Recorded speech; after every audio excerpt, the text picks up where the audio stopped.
Hey learner, how to solve 4 to the power of 4 to the power of 0 plus 4 to the power of 4 to the power of 0 plus 4 to the power of 0 plus 4 is equal to what?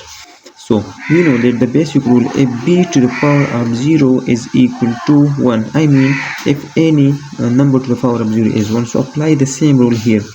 So 4 to the power of 4 is equal to 4 times 4 times 4 times 4 is equal to 256.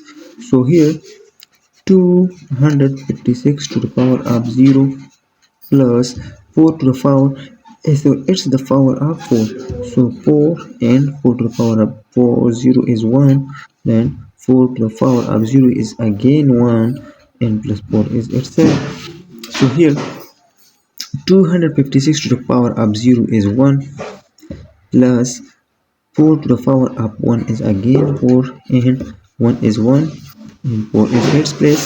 So here 1 plus 4 is 5 plus 1 plus 4 is again 5 which is equal to 10. So here the value of so here 4 to the power of 4 to the 4 0 plus 4 to the power of 0 plus 4 to the power of 0 plus 4 is equal to what?